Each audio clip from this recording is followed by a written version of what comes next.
فلما ظهر عن إبراهيم الروع وجاءته البشرى يجادلنا في قوم لوط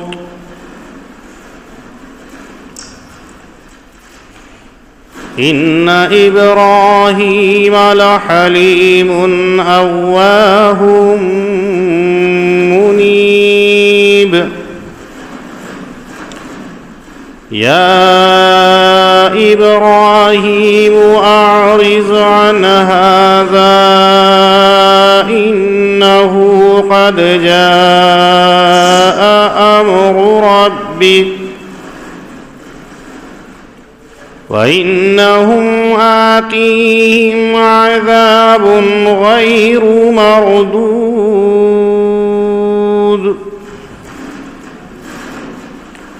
ولما جاءت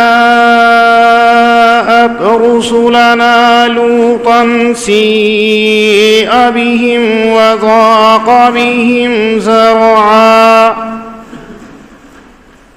وقال هذا يوم عصيب صدق اللہ العظیم۔ حضرات انبیاء علیہم السلام کے واقعات کو اللہ تعالیٰ ذکر فرما رہے ہیں۔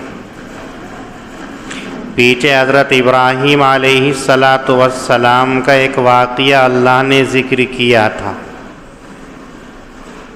کہ ملائکہ کو اللہ نے حضرت ابراہیم کے پاس میں بھیجا تھا خوشخبری سنانے والا بنا کر کے، اور انہوں نے آ کر کے خوشخبری دی تھی فَبَشَّرْنَاهَا بِإِسْحَاقَ وَمِن وَرَاءِ إِسْحَاقَ یعقوب۔ آپ کے اس پیرانہ سالی کے اندر بھی ایک بیٹا ہم عنایت کریں گے جس کا نام اسحاق ہوگا، اور اسحاق کے بھی ایک بیٹا ہوگا جس کا نام یعقوب ہوگا۔ اسی کے درمیان کے اندر حضرت ابراہیم علیہ السلام ملائکہ کی آمد سے ڈر گئے تھے، چونکہ وہ انسانی شکلوں کے اندر آئے تھے۔ حضرت جبرائیل، حضرت میکائیل، حضرت اسرافیل فوری طور پر اپنی عادت کے مطابق بھنا ہوا تلا ہوا گوشت ان کے سامنے پیش کیا، لا تصل الیہ نکرہم، انہوں نے ہاتھ نہیں بڑھایا، فَأَوْجَسَ مِنْهُمْ خِیفَةً، تو حضرت ابراہیم علیہ السلام گھبرا گئے، نہ جانے کیوں نہیں کھاتے۔ تو ملائکہ نے یہ کہا کہ آپ گھبرائیے نہیں، ہم اللہ کے پاس سے آئے ہیں، ملائکہ ہیں، ہمیں اللہ نے قوم لوط کی طرف بھیجا ہے۔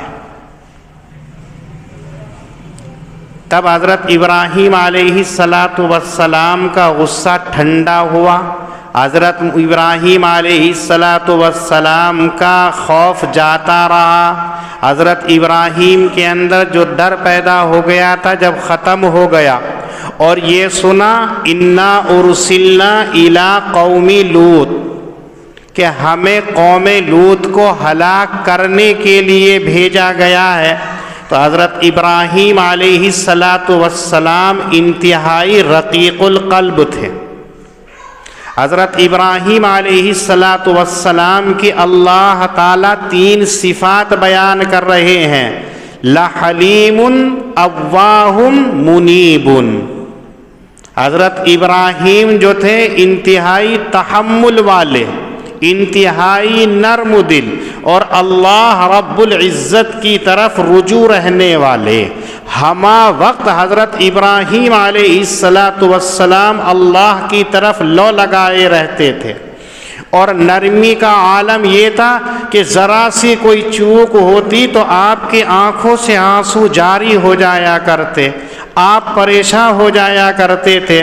تو اسی رقیق القلب کی وجہ سے حضرت ابراہیم علیہ السلام کو اب احساس ہوا کہ حضرت لوط علیہ السلام کی قوم کو ہلاک کرنے کے لیے یہ ملائکہ آئے ہیں، یا تو ابراہیم علیہ السلام ان سے ڈر رہے تھے، یا پھر یہ ہوا کہ حضرت ابراہیم ان فرشتوں سے جھگڑنے لگے کہ تم کون ہوتے ہو قوم لوط کو ہلاک کرنے والے، تمہیں کیا غرض ہے کہ تم حضرت لوط کی قوم کو ہلاک کر دو، ختم کر دو، نیست و نابود کر دو۔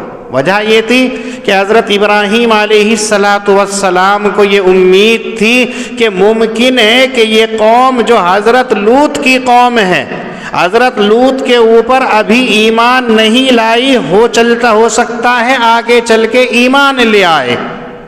تو اسی امید کے اندر حضرت ابراہیم علیہ السلام ان فرشتوں سے یہ کہنے لگے کہ آپ ان سے کچھ مطلب نہ کیجئے، آپ ان کو ہلاک نہ کیجئے، آپ ان کو ختم نہ کیجئے۔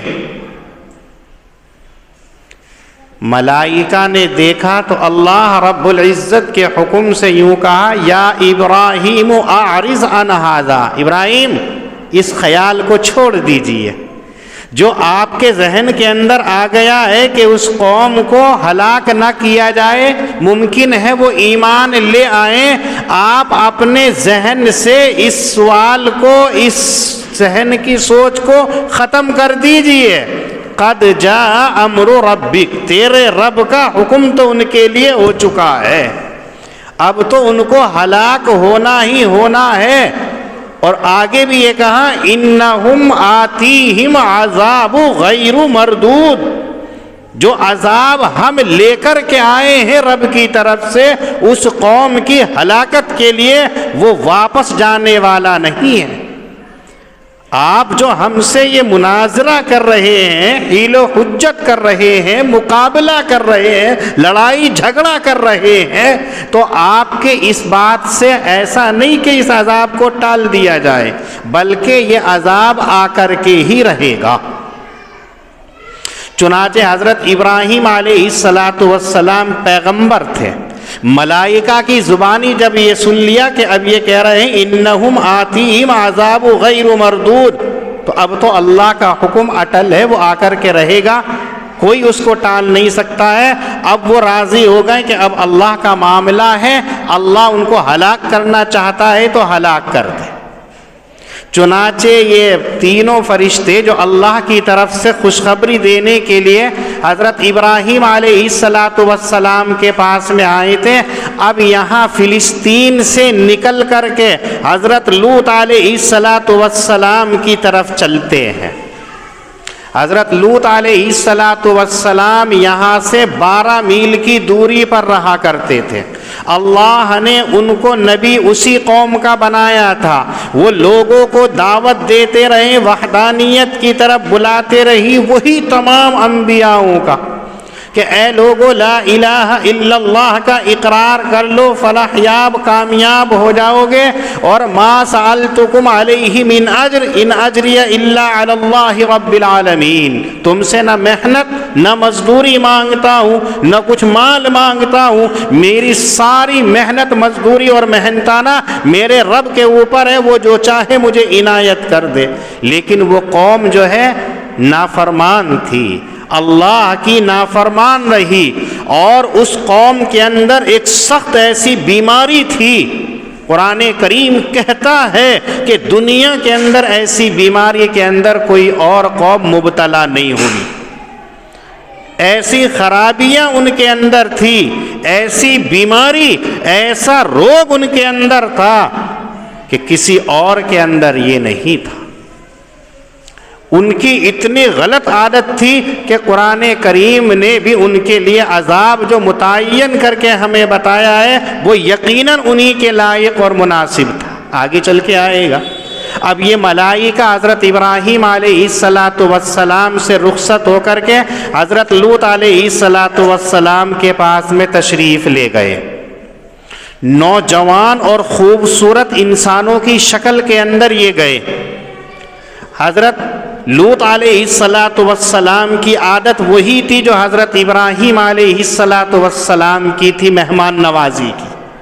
کوئی بھی آئے اس کا استقبال کرنا، مہمان کی ضیافت کرنا، اور پیغمبرانہ شان کے مطابق بھی یہی تھا کہ اگر کوئی مہمان آئے، نو وارد آئے، تو اس کی ضیافت کی جائے، اس کی تواضع کی جائے۔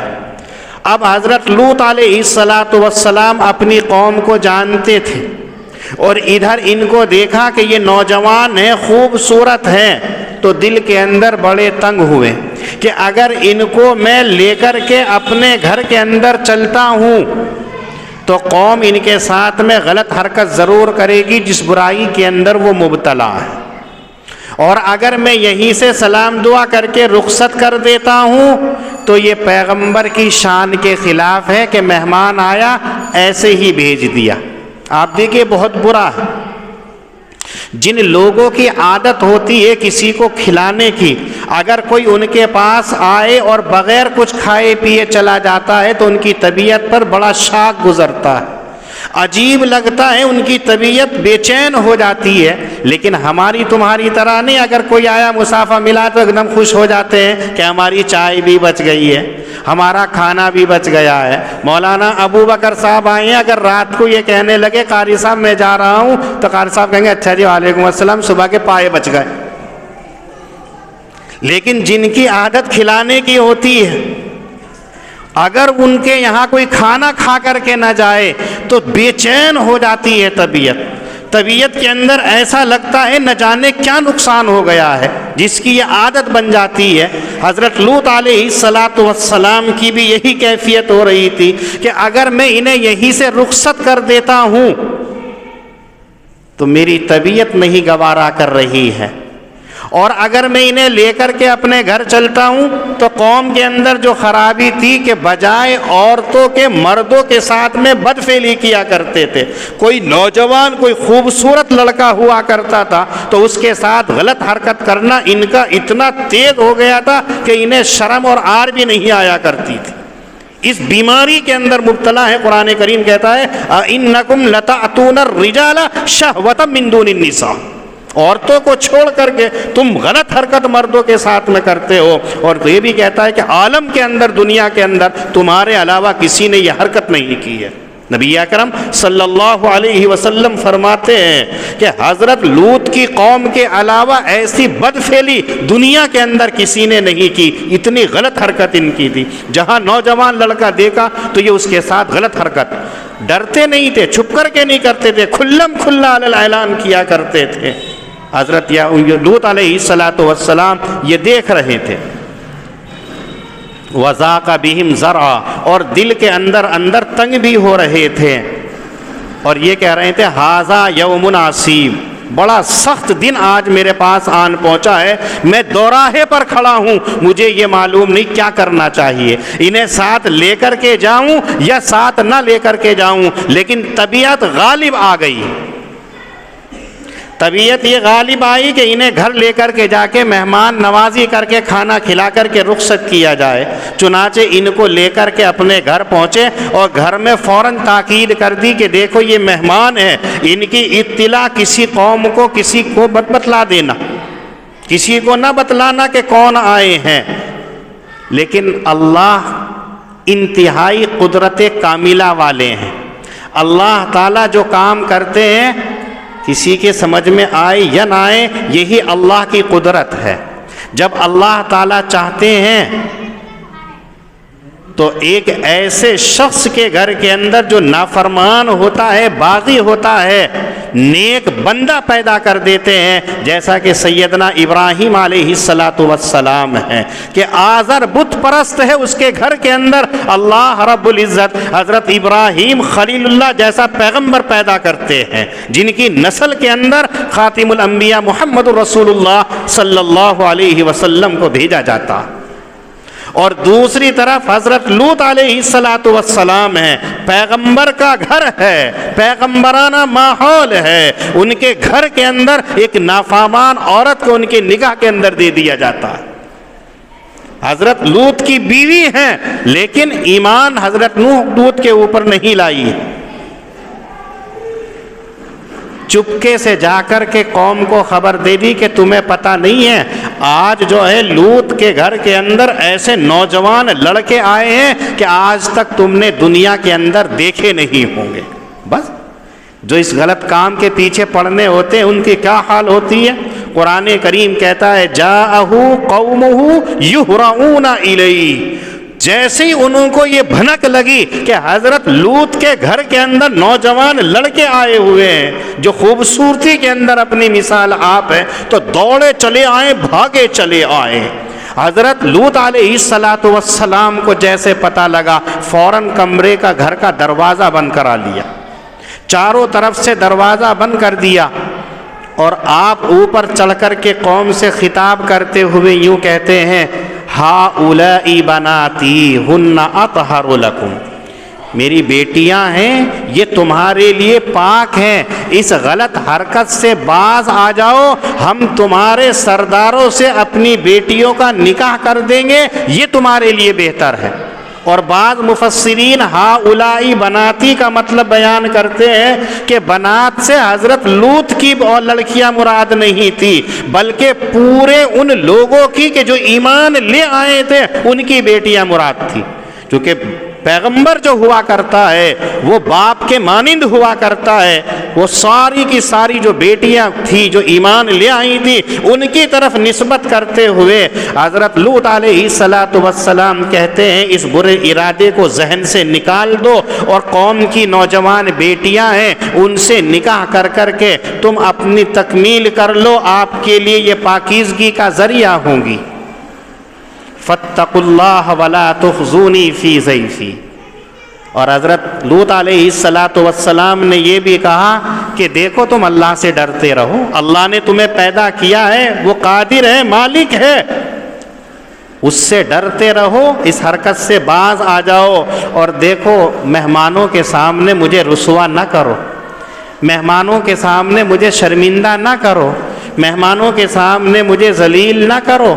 لیکن کوئی بولنے کو تیار نہیں، تو خود ہی حضرت لوط علیہ السلام نے کہا الیس منکم رجل رشید، تم میں کوئی بھی عقل مند آدمی نہیں ہے جو اس بات کو سمجھ لے کہ صحیح کیا ہے غلط کیا ہے. قوم نے کیا جواب دیا جو انتہائی تکلیف دیتا. کہنے لگے اے لوط تم جانتے ہو ہمیں تمہاری بیٹیوں سے کوئی غرض نہیں ہے، ہم کس ارادے سے تیرے گھر پر آئے ہیں تو خوب جانتا ہے، ہمیں بہکاوے مت، ہمارے سامنے تقریریں نہ کر، ہمیں سمجھانے کی ضرورت نہیں ہے. انک لتعلم ما نرید، جو ہم چاہتے ہیں تو خوب جانتا ہے. حضرت لوط علیہ السلام مایوس ہو گئے. حضرت لوط علیہ السلام وہ پیغمبر ہیں کہ جن کے کنبے اور خاندان تک نے حضرت لوط کو چھوڑ رکھا تھا. کوئی حضرت لوط علیہ السلام کا ساتھ دینے والا نہیں تھا. امام ترمذی رحمۃ اللہ علیہ نے ایک روایت نقل کی ہے کہ نبی اکرم صلی اللہ علیہ وسلم فرماتے ہیں کہ جب لوط علیہ السلام اپنی قوم کے سامنے حجت پیش کر چکے اور یہ بھی کہہ دیا کہ تم اللہ سے ڈرو، میں اپنی بیٹیوں کو پیش کر دیا کہ ان سے نکاح کر لو، تمہارے لیے حلال ہو جائیں گی، یہ بہتر ہوگا، لیکن ان کی طرف آپ بری نظر نہ کرو. اور لوگوں کا جب حالت دیکھی کہ انہوں نے کہہ دیا کہ ہم حال کے اندر یہ کر کے رہیں گے، تو ایسی حالت تھی حضرت لوط علیہ السلام کی. یوں کہا لو ان لی بکم قوہ، کاش آج میرے پاس ایک طاقت ہوتی، آج میرے پاس میرے بازوؤں کے اندر اتنی طاقت ہوتی کہ تنہا اس پوری قوم سے لڑ لیتا. کیسے ہیں؟ او آوی الی رکن شدید، یا کوئی ایسا مضبوط قلعہ ہوتا کہ جس کے اندر میں پناہ لے لیتا. تو اللہ کے نبی صلی اللہ علیہ وسلم فرماتے ہیں کہ اس کے بعد سے یعنی حضرت لوط علیہ السلام کے بعد سے اللہ نے جتنے انبیاء دنیا کے اندر بھیجے ان کے گھر والوں کو ان کی مدد اور نصرت کے لیے کھڑا کر کے رکھا. چاہے وہ ایمان لائیں یا ایمان نہ لائیں، لیکن ان کے گھر والوں نے نبی کو نہیں چھوڑا ہے. آپ خود نبی اکرم صلی اللہ علیہ وسلم کو دیکھیے، جب کفار مکہ نے آپ کا مقاطعہ کر دیا، حقہ پانی بند کر دیا، بالکل بے دخل کر دیا اور ایک وادی گھاٹی کے اندر پناہ لینے کے اوپر مجبور ہو گئے. مقاطعہ 2 سال تک چلتا رہا تو آپ کے گھر والے اس کے اندر آپ کے ساتھ رہے ہیں. جو ایمان نہیں لائے تھے وہ بھی ساتھ میں رہے ہیں, جو ایمان لائے تھے وہ بھی ساتھ میں رہے ہیں. جب بھی دشمنوں نے نبی اکرم صلی اللہ علیہ وسلم کو نقصان پہنچانے کی کوشش کی ہے تو حضرت نبی اکرم صلی اللہ علیہ وسلم کے گھرانے والے آپ کی حمایت کے اندر آگے آ گئے ہیں. لیکن حضرت لوط علیہ السلام کا معاملہ ایسا ہے کہ تنہا ہے تو اس وقت میں کہتے ہیں کاش آج قوت ہوتی میرے پاس میں یا کوئی مضبوط قلعہ ہوتا میرے پاس میں تو میں اپنے مہمانوں کو بچانے کے لیے کرتا. یہ حالت دیکھ کر کے ملائکہ سے رہا نہیں گیا. فرشتوں نے دیکھا اب حضرت لوط علیہ السلام مایوسی کا شکار ہو گئے ہیں اور قوم ہے کہ یہ باز آنے کو تیار نہیں ہے. تو اب ملائکہ حضرت لوط علیہ السلام سے مخاطب ہو کر کے یوں کہتے ہیں اِنَّا رُسُلُ رَبِّكَ لَن يَصِلُوا إِلَيْكَ. آپ گھبرائیے نہیں, آپ ہمیں انسان مت سمجھیے, ہم انسان نہیں ہیں, ہم تیرے رب کے بھیجے ہوئے آئے ہیں. اب یہ آپ کو بھی کچھ نقصان نہیں پہنچا سکتے ہیں اور ہمیں حکم دیا گیا ہے کہ اب ان کو ہلاک کر دیا جائے, ان کا عذاب کے لیے ہمیں بھیجا گیا. علامہ قرطبی رحمۃ اللہ علیہ نے لکھا ہے کہ پھر حضرت جبریل علیہ السلام نے حضرت لوط علیہ السلام سے یہ کہا کہ آپ اپنے گھر والوں کو لے کر کے صبح ہونے سے پہلے اس بستی کو خالی کر دیجئے, اس بستی سے چلے جائیے اور ایک کام یہ کیجئے لا یلتفت منکم احد, کوئی پیچھے مڑ کے نہ دیکھے, سب کو لے کر کے چلے جائیے. لیکن وہیں یہ بھی کہہ دیا الا امرأۃ, لیکن آپ کے گھر کے اندر ایک عورت ہے جو آپ کی بیوی ہے, وہ ضرور مڑ کر کے دیکھے گی تو اس کو بھی وہی عذاب پہنچ کر کے رہے گا جو ان قوم ہلاک ہونے والے کو عذاب متعین کر دیا گیا ہے, وہ بھی ہلاک ہو جائے گی. حضرت لوط علیہ السلام اتنے عاجز آ چکے تھے کہ جب ملائکہ سے یہ سنا کہ ان کو ہلاک کرنے کے لیے بھیجا گیا ہے اور حضرت لوط علیہ السلام کو یہ بھی بتا دیا گیا کہ ان کے عذاب کا وقت صبح کا وقت ہے, رات بھر یہ ایسے رہیں گے, صبح ہوتے کے ساتھ ان کو عذاب کے اندر مبتلا کر دیا جائے گا. تو کہنے لگے الیس الصبح بقریب. حضرت لوط علیہ السلام نے یہ کہا ابھی کر دو ان کو ہلاک. جب معلوم ہو گئے یہ فرشتے ہیں اور ہلاک کرنے کے لیے آئے ہیں تو صبح تک انتظار کس کام کا ہے, انہیں جلدی سے ابھی ہلاک کر دیجئے, یہ اللہ کے اتنے نافرمان ہیں کہ ان سے صفحہ ہستی سے مٹا دیا جائے. تو ملائکہ نے کہا کہ صبر کیجئے, الیس الصبح بقریب, صبح قریب ہے, صبح ہوتے کے ساتھ ان کو ہلاک کر دیا جائے گا. چنانچہ ایسا ہی ہوا کہ حضرت لوط علیہ السلام اپنے ماننے والوں کو, اپنے گھر والوں کو لے کر کے چلے. ادھر صبح ہوتی ہے تو اب عذاب آیا ہے. حضرت جبریل علیہ السلام نے اپنا ایک پر جو ہے زمین کے نیچے کو دیا اور پوری زمین کو ایسے اٹھا لیا جیسا کہ کسی چیز کو اپنے ہاتھ پر رکھ لیتے ہیں. اور حال یہ تھا کہ اگر پانی بھی گلاس کے اندر رکھا ہوا ہے تو وہ بھی نہیں ڈگمگا رہا تھا, اگر دودھ برتن کے اندر ہے تو وہ بھی نہیں ہل رہا تھا. تمام کے تمام کو ہلاک ہونے والے کو پر سے لے کر کے آسمان کی طرف لے گئے. نبی اکرم صلی اللہ علیہ وسلم فرماتے ہیں کہ آسمان سے کتوں کی, بیلوں کی, گدھوں کی آوازیں آ رہی تھی, اس لیے کہ زمین کو اٹھا کر کے اوپر لے جایا گیا اور پھر اوپر سے پلٹ دیا گیا ہے. قرآن کریم کہتا ہے کہ زمین کو, بستی کو اوپر نیچے کر دیا, جعلنا عالیہا سافلہا, اوپر نیچے نیچے اوپر کر دیا, ایسے کر دیا ہے. ایک عذاب وَأَمْطَرْنَا عَلَيْهِمْ حِجَارَةً مِّن سِجِّيلٍ مَّنْضُودٍ, اور اوپر سے آسمان سے پتھروں کی بارش, اور پتھر بھی وہ کنکریلی والا تھا جس کے اوپر نشان تھا, یہ کیا نشان تھا؟ بعض مفسرین فرماتے ہیں کہ ہر مرنے والے کا نام لکھا ہوا تھا کہ وہ پتھر اسی کے اوپر جا کر کے لگے گا جس کو عذاب کے اندر مبتلا کرنا ہے. اس کا پتھر دوسرے کو نہیں، دوسرے کا پتھر تیسرے کو نہیں لگے گا. یہ تھا مسومۃ عند ربک، ہر ایک کا نام لکھا ہوا تھا، اسی نے آ کر کے اس کو پاش پاش کر دیا. اور بعض مفسرین فرماتے ہیں کہ اس کا مطلب یہ ہے کہ وہ پتھر ایسا تھا کہ دنیا کے پتھروں سے علیحدہ تھا. یہ پہچان کے لیے تھا کہ یہ عذاب کے لیے بھیجا گیا ہے، زمین کے اندر فائدے کے لیے نہیں. آپ دیکھیں دنیا کے اندر کتنے پتھر ہیں فائدے کے لیے. کوئی پتھر لگاتا ہے، کوئی پتھر سے تراشی کرتا ہے، نہ جانے کتنی چیزوں سے فائدہ اٹھایا جاتا ہے. لیکن وہ پتھر ایسے تھے کہ دیگر تمام پتھروں سے ممتاز تھے، جسے دیکھ کر کے پہچان لیا جاتا کہ یہ یقیناً اللہ نے عذاب کے لیے دنیا کے اندر بھیجا. سب کے سب ہلاک ہو گئے.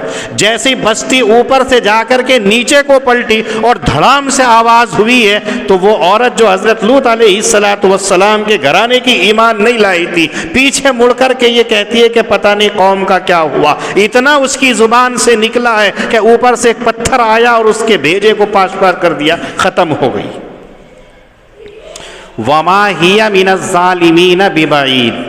قرآن کریم کا یہ انداز ہے کہ یہ قرآن کریم صرف واقعہ بیان نہیں کرتا ہے، قصے کہانی بیان نہیں کرتا ہے، بلکہ قرآن کریم کا منشا یہ ہوتا ہے کہ اس سے عبرت ہو، نصیحت ہو. تو قرآن کریم نبی اکرم صلی اللہ علیہ وسلم کے زمانے کے اندر نازل ہو رہا ہے. آپ کے مخاطب آپ کے زمانے کے وہ لوگ ہیں جو نافرمانی کرنے والے ہیں، توحید کا انکار کرنے والے ہیں، منکرین ہیں.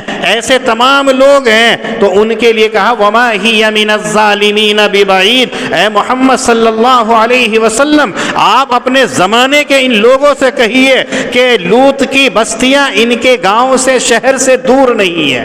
یہ جاتے ہیں قافلے کی شکل کے اندر اور اس بستی کو دیکھتے ہیں جو اوپر سے نیچے کو پلٹ دی گئی ہے. وہ پتھر آج بھی دنیا کے اندر موجود ہیں. کیا اسے دیکھ کر کے انہیں عبرت نہیں ہوتی؟ آپ صلی اللہ علیہ وسلم فرماتے ہیں کہ میری قوم کے اندر بھی کچھ لوگ ایسے ہوں گے کہ اس برائی کے اندر مبتلا ہو جائیں گے جس برائی کے اندر قوم لوط مبتلا ہو گئی تھی. تو جیسے ان کو ہلاک کر دیا گیا تھا ایسی یہ لوگ بھی ہلاک کر دیے جائیں گے. اس لیے قرآن کریم نے جو واقعہ ذکر کیا وہ یہ ہے کہ اپنی غلطی کے اوپر آدمی کو ندامت اور شرمندگی ہو. اگر غلطی ہو گئی ہے تو توبہ کر لی جائے، چونکہ قرآن کریم بھی اور احادیث مبارکہ بھی یہ کہتی ہے انسان کتنی خطا کر لے لیکن اللہ سے تائب ہو جائے تو اللہ غفور الرحیم ہے. آپ صلی اللہ علیہ وسلم فرماتے ہیں التائب من الذنب کمن لا ذنب له، کہ جو کوئی توبہ کر لیتا ہے تو ایسا پاک صاف ہو جاتا ہے جیسا کہ اس نے کوئی گناہ ہی نہیں کیا ہے. اس لیے ہمیں امم سابقہ کے حالات سے عبرت لینی چاہیے کہ قوم لوط کتنی مضبوط ہے، اس کو بھی اللہ نے ہلاک کر دیا. اور کیسے ہلاک کیا؟ اوپر سے لے کے نیچے تک. فلما ذهب عن ابراہیم الروع وجاءته البشرى يجادلنا في قوم لوط. پر جب ابراہیم علیہ السلام سے ڈر جاتا رہا اور خوشخبری ان کو پہنچی تو اب جھگڑنے لگے قوم لوط کے بارے میں. ان ابراہیم لحلیم اواہ منیب. البتہ ابراہیم علیہ السلام تحمل والے، نرم دل اور رجوع رہنے والے ہیں. یا ابراہیم اعرض عن ھذا. ملائکہ بولے اے ابراہیم اس خیال کو چھوڑ دیجئے، انہو قد جاء امن ربک، یقیناً آپ کے رب کا حکم آن پہنچا ہے. وَإِنَّهُمْ آتِيهِمْ عَذَابُ غَيْرُ مَرْدُودٍ، اور ان کے اوپر عذاب آئے گا جو واپس نہیں جائے گا. وَلَمَّا جَاءَتْ رُسُلُنَا لُوطًا سِیءَ بِهِمْ وَذَاقَ بِهِمْ ذَرْعًا. پس جب آئے ہمارے بھیجے ہوئے لوط علیہ السلام کے پاس میں تو غمگین ہوئے انہیں دیکھ کر کے اور دل کے اندر وہ تنگ ہوئے. وقال هذا یوم عصیب، اور بولے آج کا دن، آج بڑا سخت دن ہے. وجاءه قومه يهرعون الیہ، اور آئی قوم ان کی طرف دوڑتی ہوئی بے اختیار. وَمِن قَبْلُ كَانُوا يَعْمَلُونَ السَّيِّئَاتِ اور تھے وہ پہلے سے برائیاں کرنے والے. قَالَ يَا قَوْمِ هَؤُلَاءِ بَنَاتِي هُنَّ أَطْهَرُ لَكُمْ تو لوط علیہ السلام بولے اے میری قوم یہ میری بیٹیاں ہیں جو تمہارے لیے پاک ہیں. فاتقوا اللہ ولا تخزونی فی ضیفی سو تم اللہ سے ڈرو اور مجھے ذلیل نہ کرو مہمانوں کے درمیان. الیس منکم رجل الرشید کیا تم میں سے کوئی شخص رشید نہیں ہے. قالوا لقد علمت ما لنا فی بناتک من حق تو کہنے لگے وہ لوگ تو جانتا ہے کہ ہمیں تیری بیٹیوں سے کوئی غرض نہیں ہے. وَإِنَّكَ لَتَعْلَمُ مَا نُرِيدُ اور تو جانتا ہے جو ہم چاہتے ہیں. قَالَ لَوْ أَنَّ لِي بِكُمْ قُوَّةً لوط علیہ السلام بولے کاش آج میرے پاس زور ہوتا. او آوی الی رکن شدید یا کوئی مضبوط ٹھکانہ ہوتا کہ میں پناہ لیتا. قالوا یا لوط انا رسل ربک لن یصلوا الیک ملائکہ بولے اے لوط ہم تیرے رب کے بھیجے ہوئے ہیں یہ آپ تک نہیں پہنچ سکیں گے. فَأَسْرِ بِأَهْلِكَ بِقِطْعٍ مِّنَ اللَّيْلِ بس آپ اپنے گھر والوں کو لے کے نکل جاؤ رات سے پہلے. وَلَا يَلْتَفِتْ مِنْكُمْ أَحَدٌ إِلَّا امْرَأَتَكَ اور نہ مڑ کر دیکھے تم میں سے کوئی ایک پیچھے کو مگر کہ آپ کی بیوی. إِنَّهُ مُصِيبُهَا مَا أَصَابَهُمْ بلا شبہ اس کو وہی چیز پہنچے گی جو ان لوگوں کو پہنچے گی. إِنَّ مَوْعِدَهُمُ الصُّبْحُ بلا شبہ ان کے وعدے کا وقت صبح ہے. الیس الصبح بقریب کیا صبح قریب نہیں ہے. فلما جاء امرنا جعلنا عالیہا سافلا پر جب آن پہنچا ہمارا حکم تو ہم نے بستی کو اوپر نیچے کر ڈالا. وامطرنا علیہا حجارۃ من سجیل منضود اور برسائے ان کے اوپر ہم نے پتھر نشان زدہ تہبتیں تیرے رب کی طرف سے. وما ہی من الظالمین ببعید اور وہ بستی ظالمین سے دور نہیں ہے. اللہ پاک ہم سب کو دین کی صحیح سمجھ عطا فرمائے. وآخر دعوانا ان الحمد للہ رب العالمین.